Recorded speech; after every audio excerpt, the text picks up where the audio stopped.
Omanyi ekizibu kyayina yoba oteekaawo ne bw'obuleka wano. But you see, Doreen, technology, the moment you make technology your friend, bigenda okwanguyira naawe weewuunye. Aha, mba nina kufiirako. How are you? How is it say? How are you? I'm okay. How are you? Nakulabyega. Omuguwa. Oh, the video over this is you. Yito ndaba mbiri beguze. This kuku. Video mpya. By the way, I do gym. Rakwati atwasinga balowooza nti gym olina kubanga ogenze sala mubiri. Naye ekintwala mu gym, that time when Isma died and I went into depression, one of the therapies I got, bangamba, you work out. And of course, when agenda ko endoscopy, at the time naina issues ezisumbwa mu lubuto. Kati ngandoza I have ulcers. Kumba I had lifestyle diseases. There is a disease called GAD. Have you heard of GAD? No. Gastroendocrine reflux. So what GAD comes from, it's more like gastritis. It has the same symptoms with ulcers, but it's not ulcers. Okay. So for it runs around you. Kati olaba wano bw'olya emmere, wano waliwo akantu akayina okutwala emmere eyo direct neeyingira mu lubuto.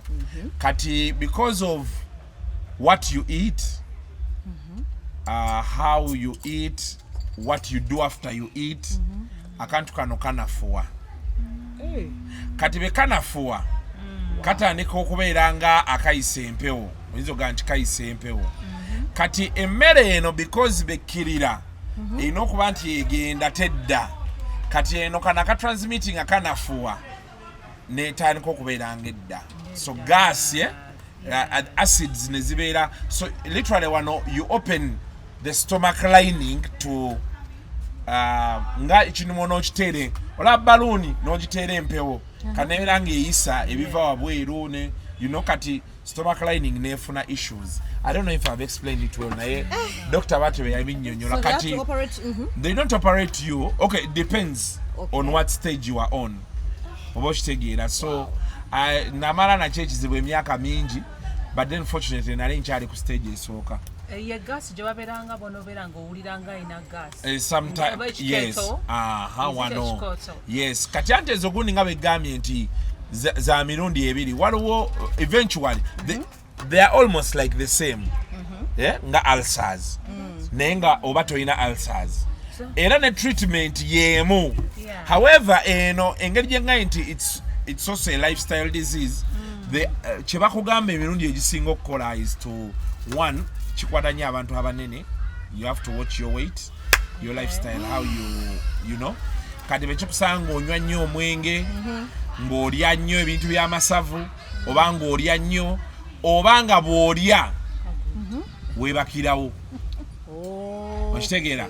So most of our people are prone to getting these things. Definitely. Because abantu abasinga beebaka beebati nga bwe bali abalaba Netflix.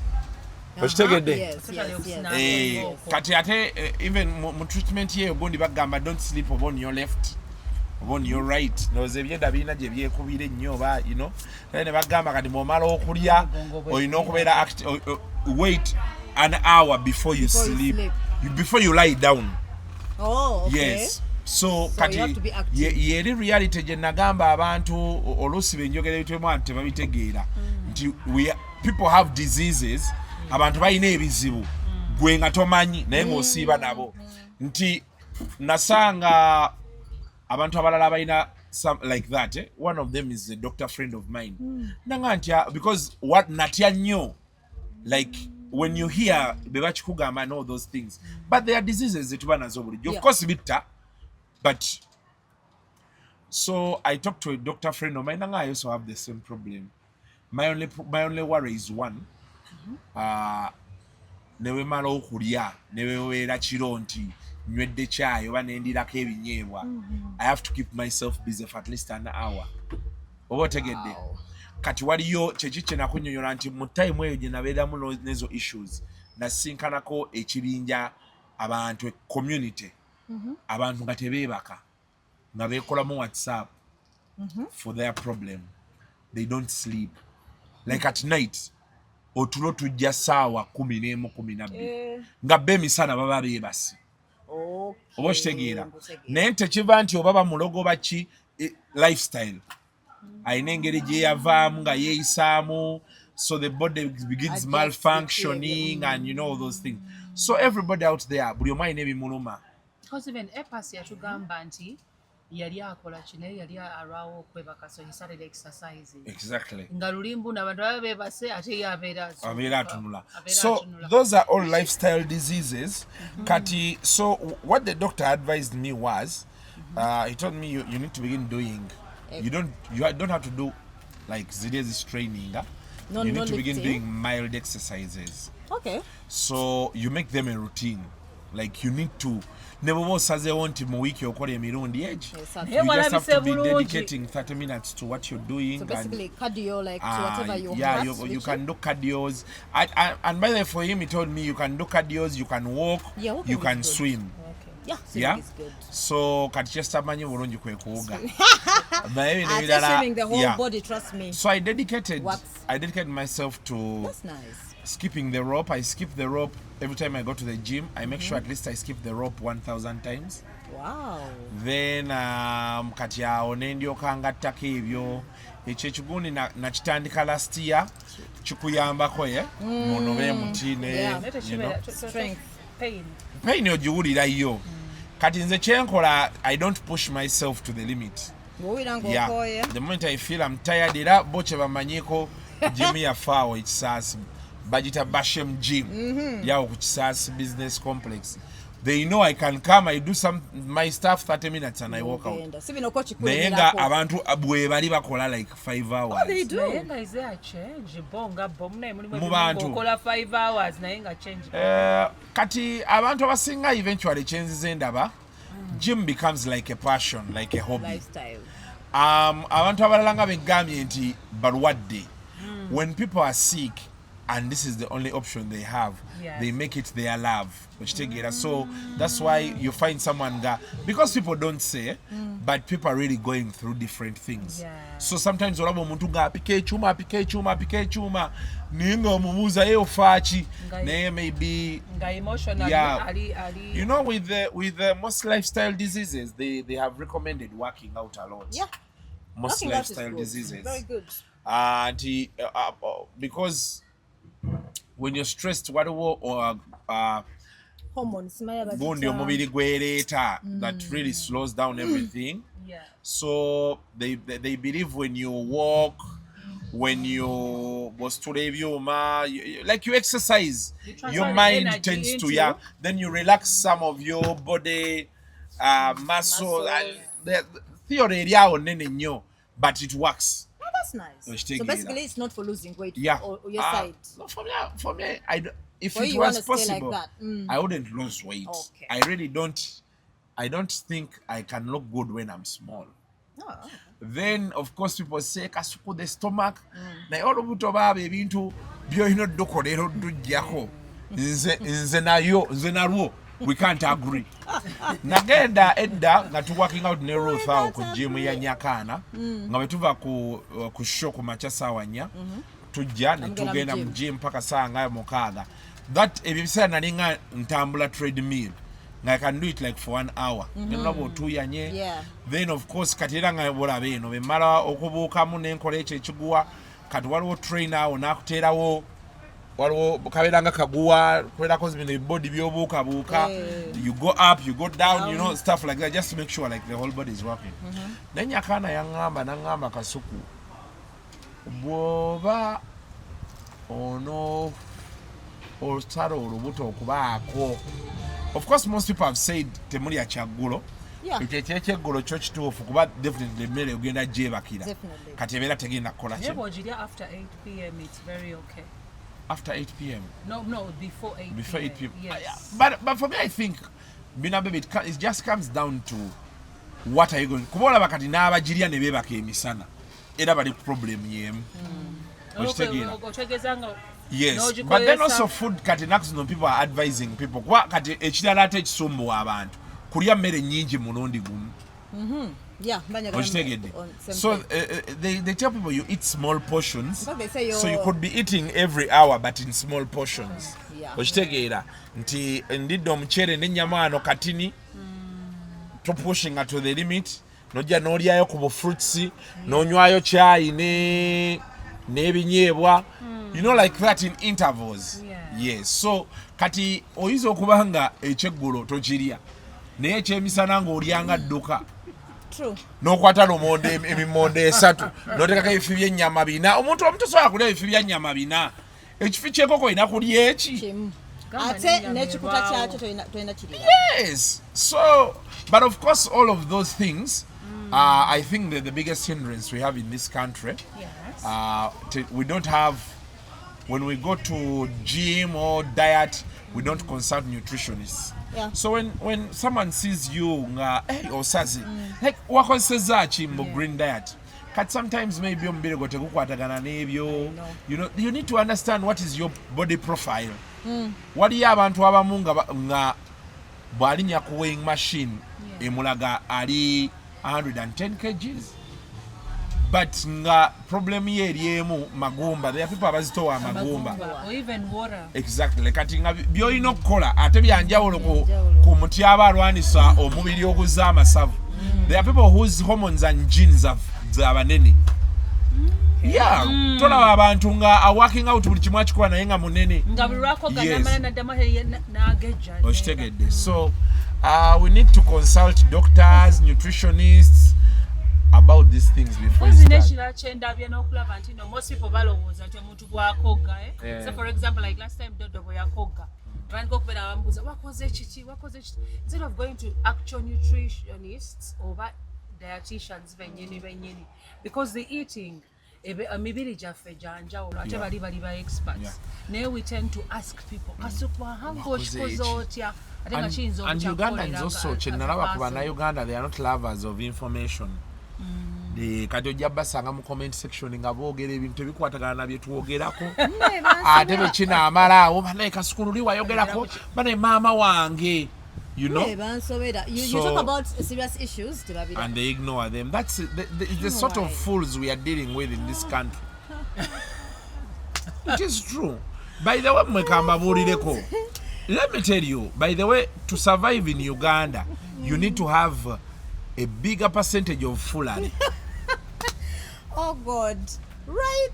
Like nkugambye nganze making sure olina okubaako obusiru obutadde nga bungi okumalako abantu leero bonna abasinga abanyumirwa Uganda basiru oba basalawo okufuuka basiru nkubuulira mazima gwe katunuulira abagagga bonna abantu bebeekuumiddeko gwe batunuulira tunuulira kati abantu abawaga olina omusanga nga ayogera n'amaanyi ku gavumenti eno gavumenti yaffe biki omutunuulira omu-analyzing okitegeera so my friend ebintu si byangu the society gye tulimu but then also it is happening world over you see with the technology ono bagenza akula n'ebisigadde tufunyemu obuzibuzibu nti abantu the exposure people are having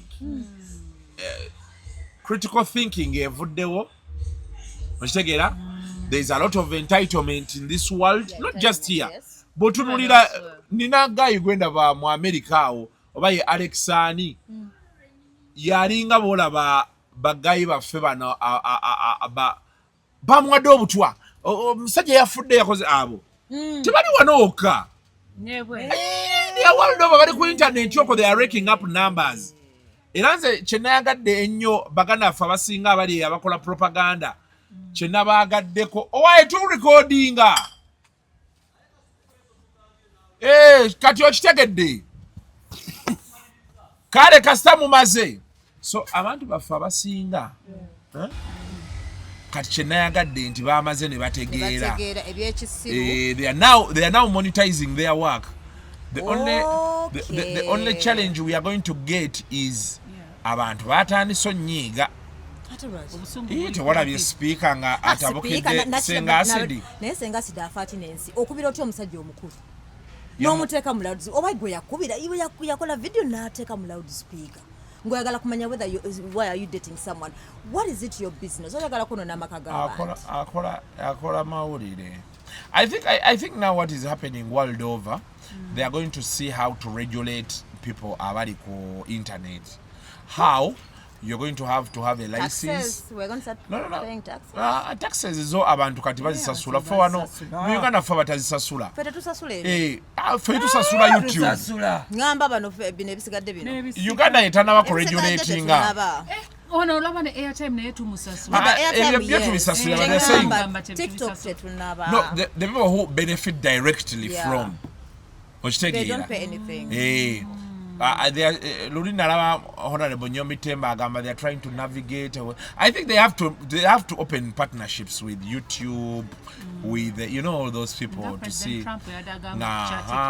Exactly, because then the economy is moving digital world over. So they have, but in other countries people are paying social media tax. Yes, they are. Not in OTT, but osanga mu America government aba YouTube bajjako omusolo naba TikTok olawe baba baninga nalabanga bambaga meyi batu baninze nga tebana bakunsa sula sente zange yes so wow.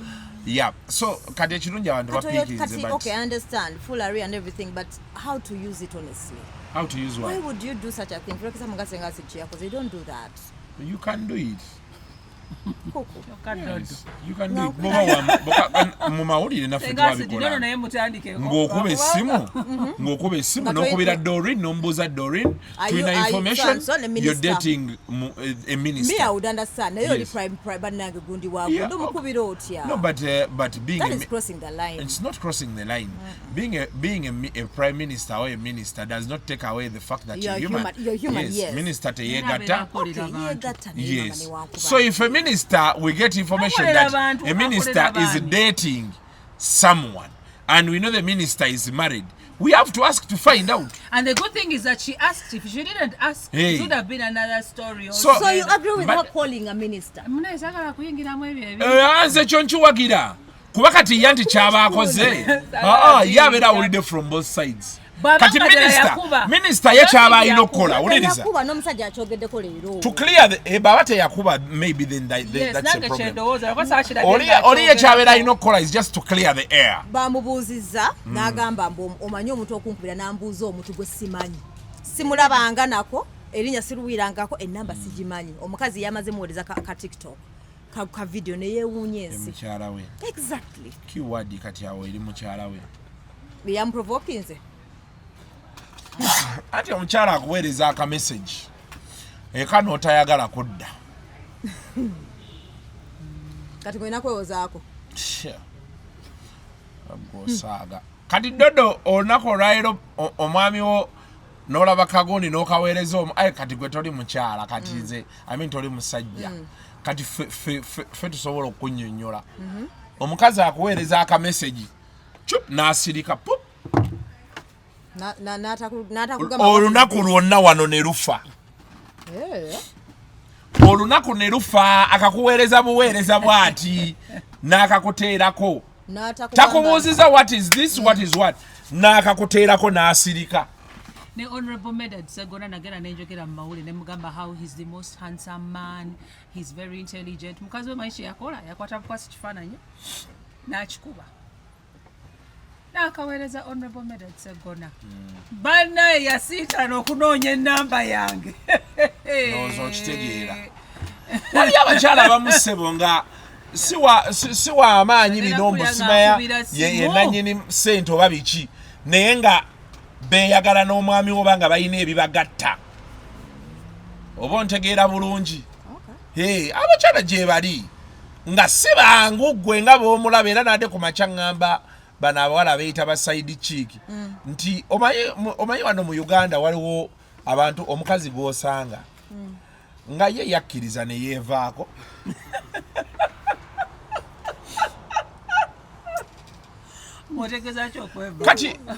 kati kino kankikubuulire bwe nti Dodo world over the people the spirit of FBI lies with the women. the spirit of FBI lies with the women. Ate ogwo omuzimu gw'okunoonyereza Katonda yaguwa abakazi n'abateerako n'omukisa. Okitegedde? Omanyi nti oyinza okuba oli awo ng'oludde n'omuwala emyaka ne be gibeera 6 lumu oba oli awo essimu y'ogirese naawe oyingidde ekinaabiro abawala bamwe beetuminkiririza nakkubira lwakkubidde lwakwata bulijjo wamugamba tonkubira kiro kati gwe oli very sure nti omwami wo wakugambira wonna omukyala waga nti waliwo ankubira mukwate business kati kwolwo n'akuba abaami mukazi watu afunye ekizibu waliwo wano pakisa kkubira wamusevingamu na linnya ly'abasajja agenda okukwata baati papa hello baby ogwo gwe muzimu Katonda gwe yawa abakazi naye nga tomanyifu abasajja omukazi baaba takuwadde reason to no baba takuwadde reason to suspect her omanyi nti osobola okubeera n'omukazi emyaka 10 ng'obwenzi bwakkolako obukozi because for us we rarely pay attention to detail era kyakibola basisitawo abasajja abaliyo sisitawo bagandayo omukazi oyo pay attention kuba yo omuzimu gwe FBI aguyina ayina ky'abaalaba mukazi munne onfuna bulungi kati nkunyonyodde nti omukazi asobola obbeerawo emyaka gyonna ng'akimanyi oyina omukazi omulala oba omu babiri nga ye omutima gwe gwakunaaba naga nti ono taata w'abaana tuvudde waliwo akazi abamu neyetunuulira naga nti ekituufu kiri nti omusajja kamukkirize because there are things that come with growth and money. Bwe gundi Nalongo oyo mwagala nindakaawo Nalongo ache ekibuluma tuulaawo anti ndi mu shuuti kamalirize ninda gira ofuna kyonywawo ku biru yange kati so kati okitegera kyenkunyonnyola kati n'obeera awo omukazi nga yategeera okitegera obuzibu bwokka we buva kana akawala k'okwana kumukubira ssimu kuleeta kajanja so side chick bwe baleeta obuzibu sometimes omukazi era Katonda bakuwa side chick nga mukkakka musobola n'obeerawo emyaka 4 obulamu nga butambula bulungi n'otandika ne family endala ogenda olaba eno gye bakaddiira akugamba naye omukazi oyo kati omulala musembeze n'abaana be n'obeera shocked nnyo ebintu bigendera ddala mu nsi muno waliyo family eno ezitali mu baside chick nga gye bali b'amaanyi abeera side chick ono omukazi wa wano omulaba ono omukazi gwe nkunyonnyola nti omukazi yeetunuulira nakkiriza n'akivaako n'amanya nti nze maybe nina okitegedde ne bamulaga akaana k'otambuza ne yeepimapima n'alaba olutalo luno nga tajja ddusobola nakkiriza mu mutima gwe era abamu abakyala babeerayo eyo n'aga nti nze omwami wange namugamba afuneyo akawala kamu kokka saagala azunzezunze bulwadde gye bali kati ekirala dodo waliwo gundi storage eyabadde ayogerako ey'abantu okugyamu embuto nange waliwo n'omu eyajjamu olubuto emirundi 5 nga bba amugamba tali ready akawala nakakolakaawo ku ddembe agamba mba lwaki abasajja temwagala kwambala galimpitawa temwagala family planning naye ate omukazi bw'afuna olubuto toli ready lujjeemu okimanyi nti obulamu bw'omuntu buyinza okwo nze ndowooza bizinesi y'embuto eyo tugiteeke nnyo ku receiver si giver okitegedde kuba gwa receivinga gwogenda okwetikka you see let me tell you bina baby waliwo omusajja omwe eyayogera ekintu na yali kazi w'ekkapo yaŋŋamba nti mukazi wo akulaba ng'olinnye eddaala nga gwe tonnaliraba era FBI anti kati eyo instinct olaba that motherly instinct eyo nature role eyo bagiwa bakazi so omukazi yakulaba akulaba ng'okyuka kati fe nze paka kati waliwo ebintu byenneekanga neŋŋamba nazimba n'ennyumba nga bw'ombuuza aho wakikola otya I can't tell you bw'otandika okuŋŋa nti Kasuku wano omusingi wagusimira mmeka nina okuyita kazini wange Dani wano posi twakola tutya kati ate ye Dani ng'asologa nti wano twatikawo miliyoni 2 wali zaali 3 tayiro zaali miliyoni ekikukaluubiriza kyojjukira nti abe natuuka okusereka ennyumba eno gayi gwe nasooka okuwa ssente yambonyaabonya owokubiri nambonyaabonya owokusatu yagitereeza ono namuwa olina sika nemuwa miliyoni 5 ekyo kyoba ojjukira naye ebintu nga bigenda smoothly men never notice that life is changing omanyi nti omusajja asobolokera ku makyanga alina abaana 2 n'agamba abaana 2 bonna bange nabazaala ddi naye ng'abaana 2 bagguse babba ali nabo kati kyekiri kyeggamba nti omukyala yakulaba n'amanya nti omusajja ono alimu amagezi n'abala risks ze n'abala pros ze naga ngenda kufuna olubuto abo kati abo bonaba oyo omukazi tosobola kujjamu mbuto 5 za musajja omu oba musiru olubuto olusooka bw'olugjamu olwokubiri gaana ate bw'agaana omwami agenda kumuluuzinga anti kati bwe obuzibu obuliwo kyakiva olaba kati oyo munaku toddangamu kunyumya naye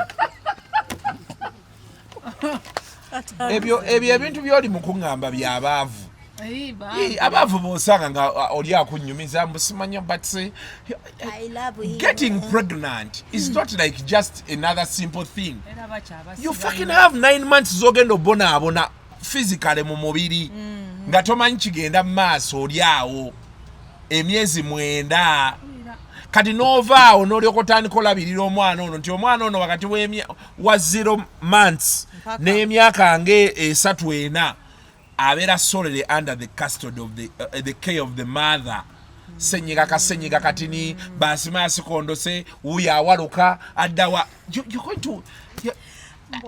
need to explain to these young girls omuwala tasobola kugaa nti yajjamu embuto emirundi 5 musiru omusajja yalina ssente mmeka ezo kubeera n'omusajja baaba alina ssente mbeera ndowooza nti wandigaye nti olubuto kandusigaze ndaba alina ssente zinalabirirakati abakazi batandika okukozesa nakyo instinct eri gye baabawa nti omusajja ono abawala b'ennaku zino obuzibu bwe balina buli bumu olunaku olwaliro bw'okwana omuwala for her she's about the good car you're driving. She's about we are going to go and eat pizza. You know that. That is why olunaku olwaliro tulina a lot of 30-year-olds nga bo story yaabwe bekokola basajja. A lot of them. Bagende for the wrong reasons. Kati omusajja biki beyamala n'atuuka lwaki? Because tatunuulira mu maaso. Ate ffe bina baby fe abasajja tutunula mu bino ebya life and how it happens. Omusajja abeerawo nga alina ekirooto kye wamusanga nakyo is chasing the dream. Ekirooto n'okiyingiramu. Contribution yo ku kirooto kino erina okubeera known and seen bw'oba oyagala osigala wano. Kati gwe oyinza omulaba wano ng'olowooza bya ssaaga kumbe ye akyatambuza ki kirooto kye. Kati kyekiri mirundi kye yaŋŋamba nti omukazi bw'obeera n'omusajja bw'agula peya ye nga tempya gwakuwa siripa mwembi mubadde mu bigere yes bw'aga nti ye yaguze nga togwefuna siripa olwo otandika omumaakinga baagula essaati empya ng'akuwa bulawuzi naawe empya baagula essuuti akuwa eggomesi so that bwe banaaga nti mwami Kasuku ne mukyala we Kasuku mu ssuuti mukyala we mu ggomesi mukyala we kati abasinga obuzibu abawala abo be balina baagala okulya chips chicken bali mu bintu ebitakwatagana agenda okujjukira kwa kati fejjukira ffe abasajja tukolera ku cham kati nkedde ku makya nvuga right now I'm driving a VW. I know, right? navugako Benz. I know. I'm driving a Benz. I know. Nina okutunuulira mukyala wange gwe ne Benz mwina we mwesanga. Yes. Tosobola kukwata masavu ate nga gocha n'omutuuza ku mulito wano nga wali wakati kyenkunyonyola nga wali wakaana. Kateeka obugulu kati ku dashboard kasaze obwala. That is the joy of a car. It is not gochimanyi. It's bad manners in your car. Gwomanye sanyu eriera mu motoka. Oyagala ekiwala kiheve naye nga kirabika bulungi. Kikoze akaviri kisize mwa kirabika bulungi kyamadde kishoti. Watekaba kapale kishoti ne kiyingira kikukwatako n'ebigala ebiringa sausage. How are you baby? Oliranga wennawe n'obulamu bukugwako oli ku kimasavu kyo so yeyo kyamu n'olyoko oginyolo n'omukono gumu mugenda jjinja bakwate eno baati wano bwagira wakwatako mu bulevu wano bagenda gamba mpaka ngale n'omukono nakwata mu baati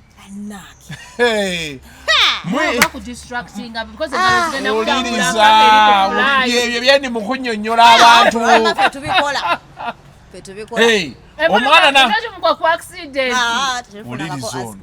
Omwana n'agamba ssaawa 4 ez'ekiro, baby boy tugendeko ejjinja ku 4 ez'ekiro.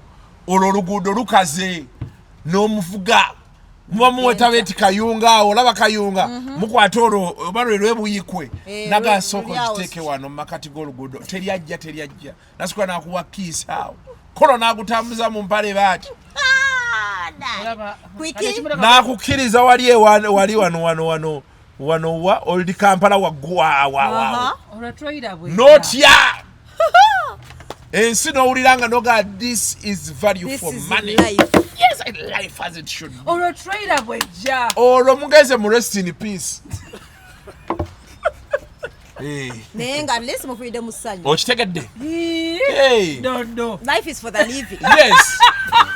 You take risks. Yes. Zinaga 2025 lindo kunoonya obukodyo. Following. So kati abawala abamu obuzibu bwe balina ennaku zino kiringa nze olanze Doreen. Me, I usually tell girls that even if you love that guy so much okumuwaako akuweeyo ku ssente before nga tonaba muwacha kazaka kwa sente because I've seen something bomalo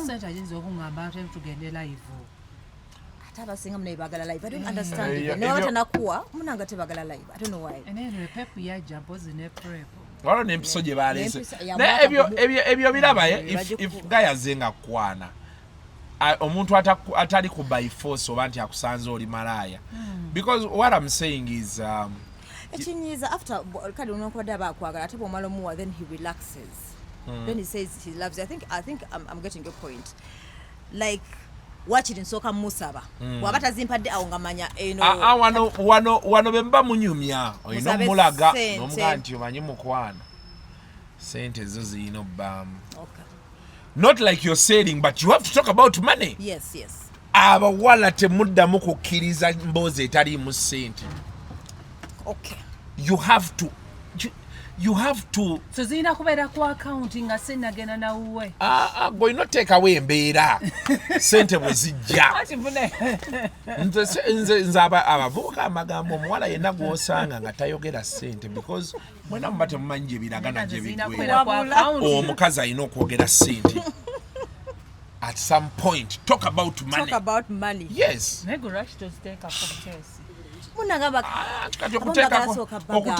Kati anti okuteekako oli ayinza okukuteerako ekyetaano ekyetaano akiwe bakadde be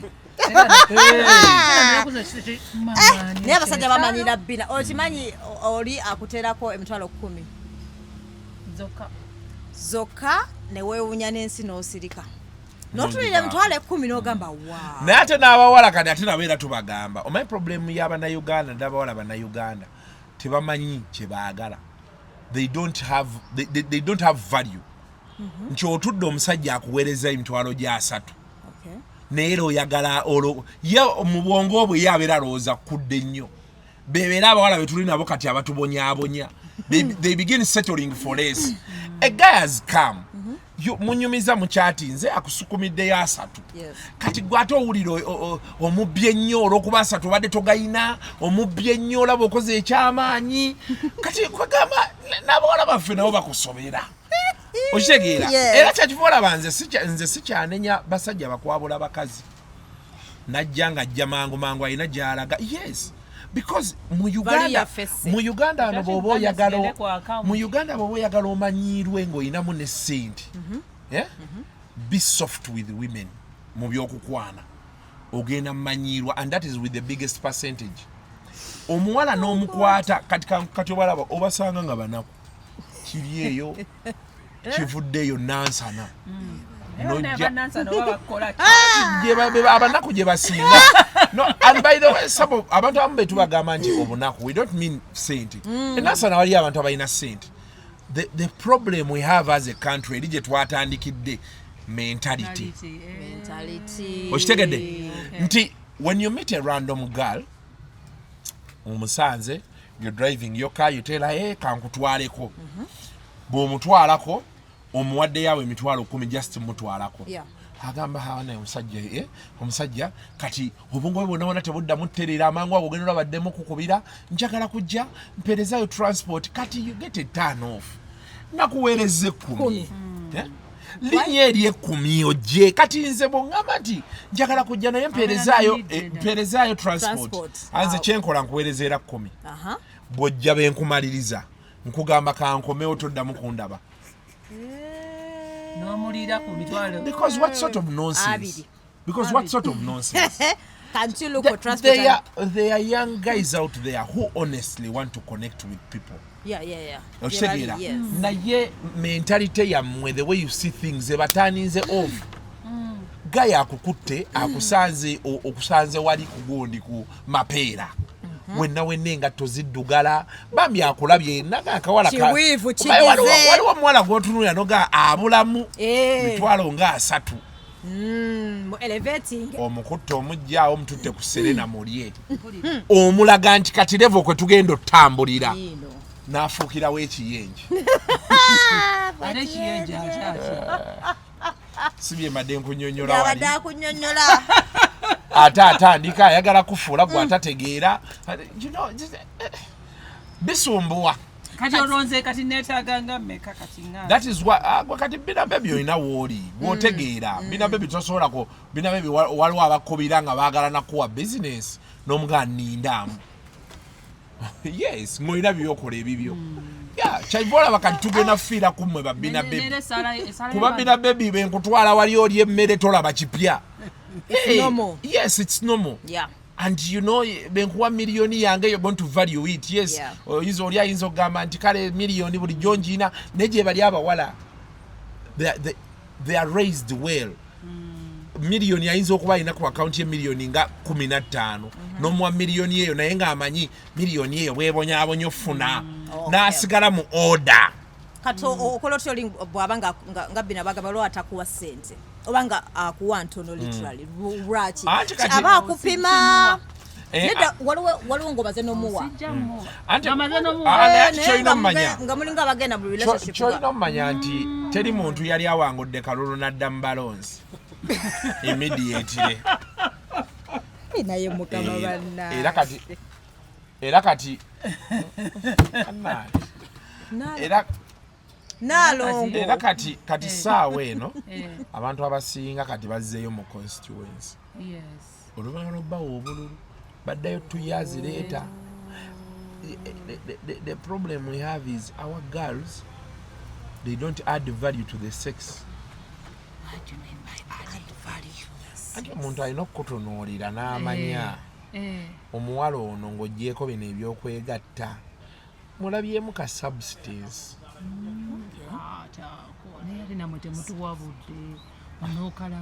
Kati awo kawe wava firimu so yeye embeera nno mukwano nene sala yeyo tusabira abasajja abajja nga tebategeera bino ali mukuyomba nno buli gwafunaga abateeke no sala ya Kasuku kati abasajja bo bajja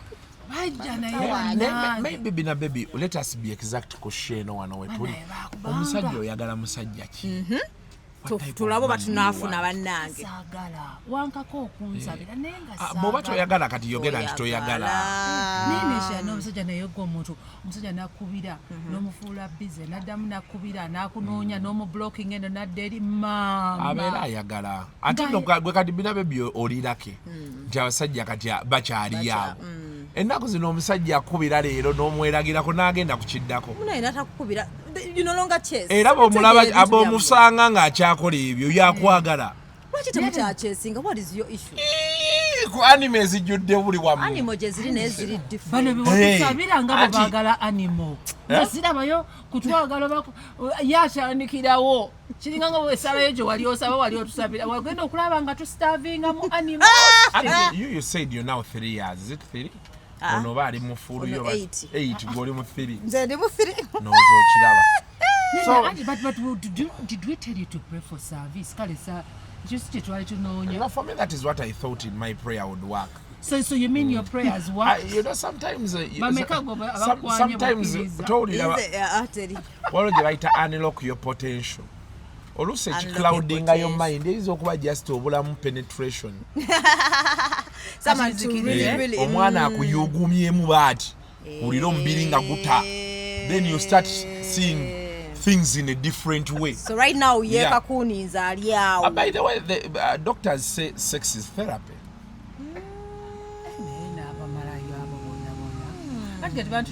Sex object maybe you need to unlock. Ngamba sabira. No, I'm just saying maybe you need to.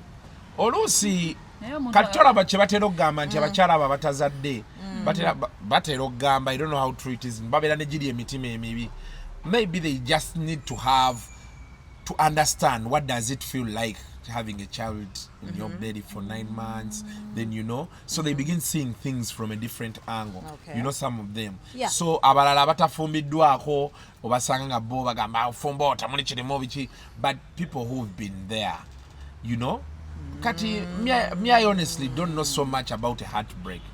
That is why most times when my friends are going through things or they get heartbreaks, I tell them I'm just to get it to flow to because for me that's the therapy I can give. I really don't know what happens when someone is heartbroken. I've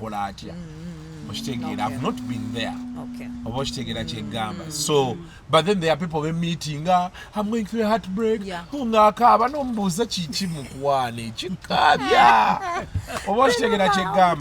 So everybody has a way they approach things, and maybe you just need to try and unlock and see. I think for that time let us give it time to just as long as you unlock yourself. As long as you unlock yourself. Perspective nagamba nkubuuze nga tuli ku love life again buuza Kasuku olinga kintizemu ko katu but I think the way when I'm loving him I think she's dating a married man yagambye buuza Kasuku why is it bana abasajja bali married akubeezaawo n'akwa promises ng'ayitagala olaba omuntu mulala n'abeera nakubeezaawo nakupromisinga ate bw'ofuna olubuto napulinga back ate kati okulabirira omwana nekibeera haso n'agamba you as a man Lwaki like what is that why do you do that as a married man you cannot have two problems at the same time. What do you mean by two problems?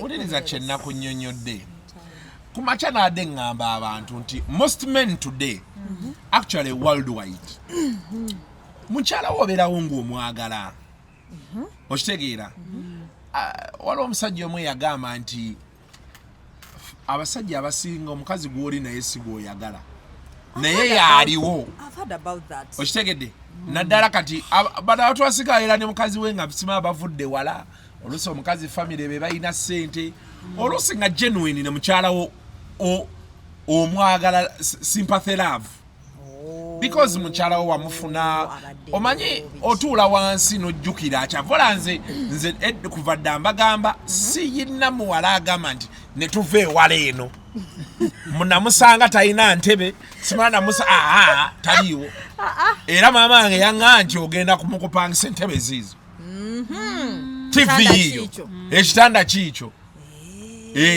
DSTV nayo nejja kati nga tolinawo oga nti namusanga ng'asula ku mukeeka ng'ennyumba temuli ntebe teruliyo olunaku ate okwogerezaako nengamba kakati era n'oyo taliiyo era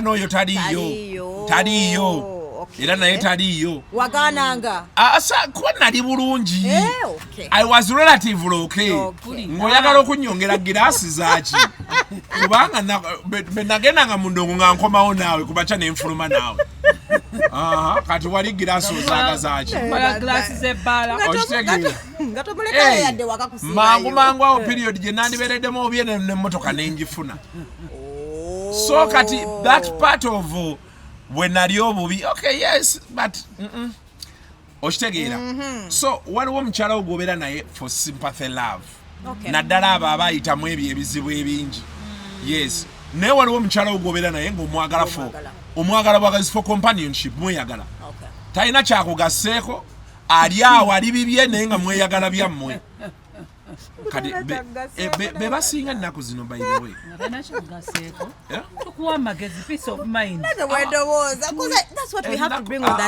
ennaku zino kati olaba bano abaana bonna be bazadde 86 to date abazadde baaba basinga tebabadde bubi basangiddwa nga tebalina nnyo eyo mbeera musima ya muwala yajja wano simaye bwabwe bali bubi nnyo biki okay from my perspective abantu bemmanyi ne bembeeramu meeting akawala nga kasoma ne kamala university ng'ewabwe taata we ne mama we bakyaliyo taata we ayinamu kasente maama we ayinamu kasente okitegeera si banaku tebagattagatta nsi kati omuwala n'omwagala ng'omwagadde laavu kuba naawe osangiddwa oli mu same story wamusanga yali abeera mu apartment namuŋoona naawe obeera mu apartment naalya najja n'abeera naawe kati oyo omuwala agenda kunyumya nti yakusanga oli bubi kati benjogereramu abo waliyo gwali eyo wakoma mu senior 6 simba fees nezibula n'ogenda n'obeerako mu bwakadaama simba ya musajja wamusanga abonaabona biki you will forgive me I'm not talking to you yes omanyi problem gyerina n'abantu baffe kino kakinnyonnyole ebirundi ekisinga ebintu byenjogera bannaye mbyogera ku bantu abafaanana nganzi kati yes I know you love me so much Kasuku we love you Coco but I'm not talking to you thank you onesibako bano bewagambye abalina kateni gwete abakati bakoze bamanyiira kiri eyo kimanyiira kisula mu kateni bateekako na buno buwuzi agipima n'ateeka bara sika nezitekako kateni mbiri emu ng'eddeene eddala ng'eddeene kati naye ali awo ateesa kateniyo banayo naye nze toŋŋamba tobaako kyoŋŋamba yes kateniyo abe nayo yeyo level yo that is your level gotonyumye nange yes bw'olina kateni ewo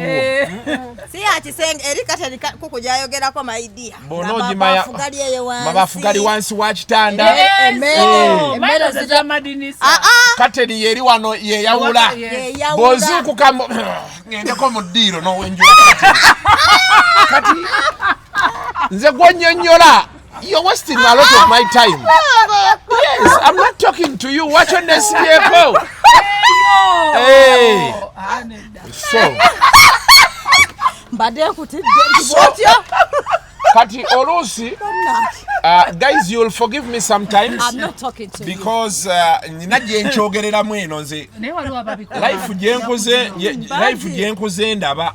Nze gyenyinyonnyola abantu so kati goyinza olowooza mbo Kasuku weeyogeza mulinde ababibaddemu bajja kubannyonnyola ebyabwe so for me what I'm explaining to you is most people now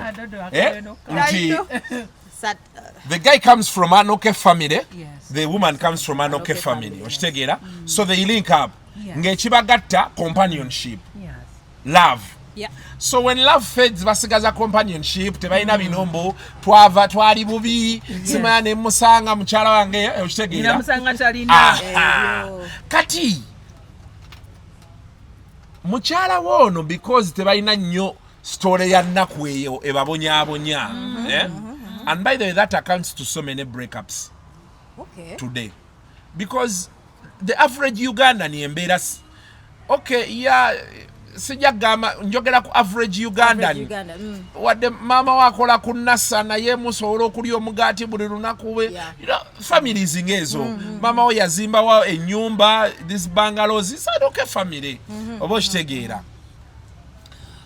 kati temulina nnyo kibagatta nti mwabonaabona omanyi okubonaabona kugatta abantu ennaku egatta abantu ojjukira yes kati abasinga bibagatta bazanyanga bonna nga bato but we went to the same schools. Where were you? I was Nabingo.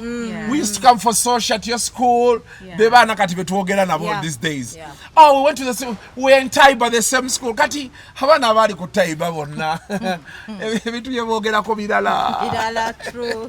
Ati gwolieyo owoza sima nali St. Thomas wakiso nga tusimba line y'ebijanjalo sima twayeranga olujja. Kati bana so I'm not talking to you, leave me alone. So kati bomaliriza nobeera ne n'omukyala wo ogenda na mukyala wa azimbulukusi okitegedde oba akoze nnyo tokyamutegeera waliwo abasajja nga bagala bamasavu alaba mukyala we atandise okogga ayiise emba wadako nomukyala wo n'omutulu yanga aseka baati omukazi akaddiye yes bino ebintu bituukawo reality omanyi anti wuliriza kino ati bina bebe wuliriza abasajja ati wuliriza abakyala physically wuliriza abakyala physically bakaddiwa mangu naye the spirit eberamu ng'eri young that's why they live longer nti wano bo bategeera mangu ne bakikola ki kati fate spirit ebeera ekaddiye emibiri nga gikyali mitole tugaa tetujja kikkiriza so kati omusajja ajja Katonda n'amuwa akamotoka yakusanga ne mangu awo mweyagadde 23-25 mwewasiza kati around 30 akukunkumudemu abaana aba wenna oyise n'akutunuulira baati nga bw'oseka enkanyanya n'ekwesimba okitegera kyeggamba omukyala gwe wakwatanga mu kawato bw'oti n'olira eggumba lyeno n'eryeno ate wano waliwo ekinyama ky'olina ositulako kunnyonnyola. That is for those who don't want those things. There are people who want fat people. Yes. I've met ladies who say, Kasuku, I like you the way you are. Yes. I'm consoling myself. Oh, what a Dorini, what a woman said, Yakulaba Nafa. Nze nino omusajja ayina masavu gwe yali ayagala ngamba Kasuku nze awo miliyoni 6 nzikuwa n'omuleeta miliyoni tonnagwa ku musajja ayagala savu bano abawala mbagamba don't be intimidated bino byowulira mutwogera mbu obwana waliyo omusajja nga ayagala mukyala we nga heve nga ye tomunyumiza bino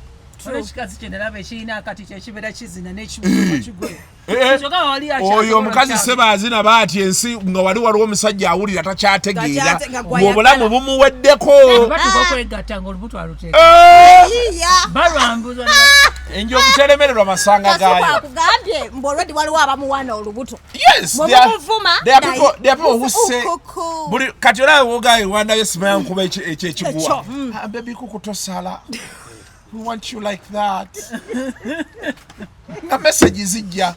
Don't lose even an inch. Yes. I love that. Nina abawala bemmanyi nga yadiringira mu basajja banene bokka. Black sugar tugayagala bambu. Nga tayagalangako musajja mutini. Nozo okirabye. So the tests range and differ. Oba okitegera kyegamba. Kati omusajja bwe yeetegeeza nalaba nga kati akulaba tokyali mu kyeyali ayagala ate kati eyo time ejja nga te ssente zizze ayagala abeeko ekintu ekimutwaliriza awangaalo ojja mutta kwe kufuna side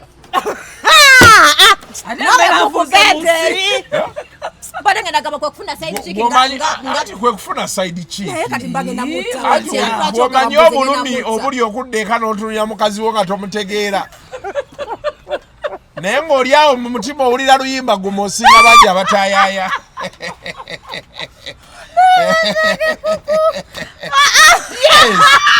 kati ogenda omaliriza nogera naye mukyala w'omwagala bw'ojjolaba abakyala b'ewaka bambala ebyo ebigoye ebyo bibeeranga bitengi babisuulako beebali golooza mwagisuulako mutayagala akwambaliremu kano nti biki naye aba yeeraba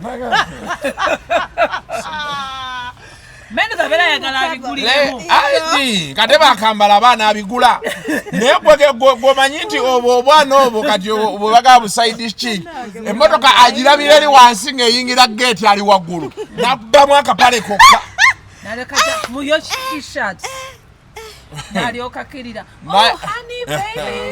nange nsobola okujja nga nkuba okanalaba ku promotion za spark omuyaya alwanira t-shirt za wakakazi kajja kajambadde t-shirt ya spark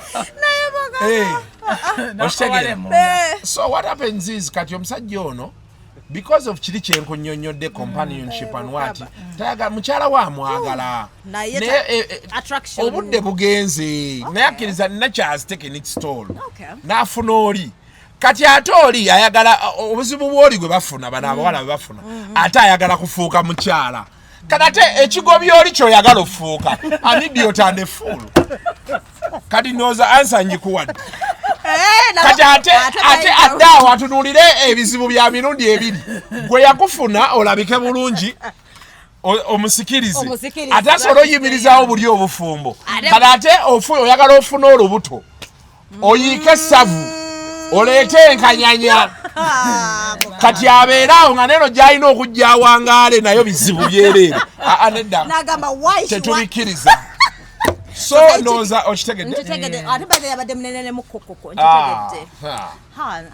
kati ndowooza okitegedde so byebyo kusigala kwefaako so aba njagala ndi mutini nina okusigala nga ndi mutono no oyinza obutasigala nga ng'oli mutini but saba omusajja ono kali you know why they always tell people when you're in relationships create memories those memories is what you hold on to when the times are tough nojjukira mbambi kikyala kyo abakazi bangi bebakola ebi najjukira mami omusajja yantwalako nantwala ne tubeera eno ne tukola ki nali sigendangayo first time experiences so when those things come back naga nti biyinza okuba bino bibaddewo maybe the devil came into play maybe what but he loved me at least naye kuba tikala omusajja yanjagalako omanyi tuwaliyo abakazi bali mu relationship omusajja tamwagalangako beegobanga ne beegoba lumu aba atamidde anyiganyiga gwakubira ng'akubira gwe halo oliwanga gwoliwo mukimye mangu ago kwe kukulya lwe lubuto kati tukoze tutya kale jangu obeerere ddala wa okitegedde so that is the whole scenario of being a baby. Thank you. I've shared with you today. Thank you. Naye abakyala byebyo nno bannange ebintu byenkunnyonnyola gw'osobola obbiwakanya nze nkuwa reality. You can take it or leave it. Nekira kyogambye like the competition is tight by the way. Competition is tight so you have to pray mukama akuyamba omusajja abere no tomusabirira musajja tomusabirira kubeera faithful musabira dde kuba ate waliyo ababulirayo omwana agikwata n'agimusiiga busiiza ati n'agamba what a this n'omulinda n'atadda pray he comes back eno mu maketi abaana buli lunaku bavumbula bwakuba otomubuuza ovuddewa lwaki oluddeyo nina kyali wange mufumbo mukyala we mumanyi mukyala we buli kiseera awoza pi omwami wange eki naye alinga ddubu kyokka mukyala we ayagala okazi butini juzi tubadde naye n'omusajja nga alina vakist naye nga ebintu vakist bye yeekola nga bimusiriwaza natunuulidde omwana bente nendowooza kwoli my man amaloni negamba omanyi waliwo ebintu byolaba nonga oba mukubire muyite mulage mugabe erabako bulabi osirike omala ogende bwetereeze waliwo abaana abayiise ku maketi bannange naye babeera batya abaati era bina bebi olina okukola byokola mangu mu kibuga noddeeka they will mistake you omwana abagambye nti bannaye bajjajja wakitemuddako ate guno omujijise bumanyiro bwobuwala bukuvuma misana wabo olambira bebi olaffe kati ebigambo ebiyiza okuvumwa kati olaba ffe wano wetuli batandisemu anko kuku nzira kwani ku maamawo nze muli mu maaso nze muddako oli n'akusanga n'akuyita anko kuku era n'atulaga nti abo baluddewo mu midiya kale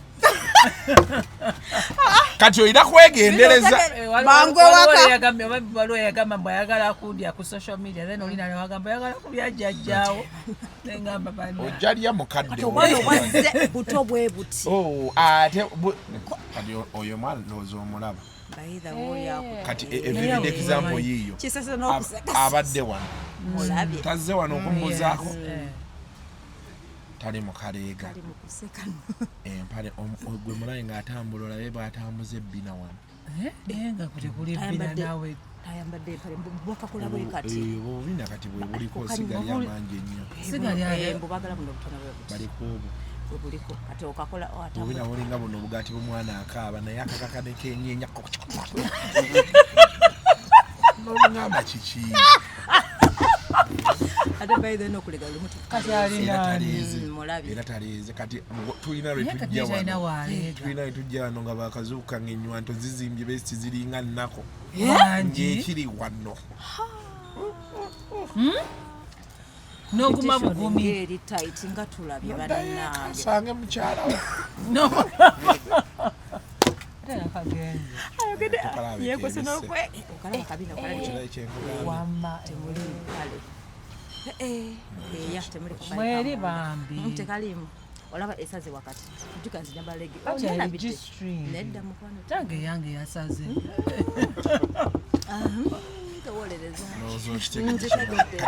kati olaba ono abadde moved kati saasira nze nga sina kyempulidde olinayo mbwendi bootewaka nga sina kyempulidde kati gwegwe sikyombo olowooza enywanto ya bbina ekyagira simanyi kikiwa lwakuba ate kati bbina chance gye muyina waliwo ba 30 year olds ennaku zino bazze nnyo mu myaka egyo egyammwe emikuluko abavubuka wakati w'emyaka 3 kati tebakyayagalira ddala bawala bato bali ku bawala bakazi bakulu era maketi y'abakazi abakulu yazze mu Kampala wano olaba nfulumya amagumba kankebere nga sina kyenfulumiza ani koyita omukulu owasa tagenda mwesimba mu bina be ready omwana obuto buno buta simanyi Kasuku ng'osiri walidde kukaala byebyo omumane ndabuli waliwo omulala abadde ayitire nenga kabina tekanyeenya naye abadde leesu abadde akalana bwatyo naye bannaye doddo nze ndine kuku truth every day byebyo kale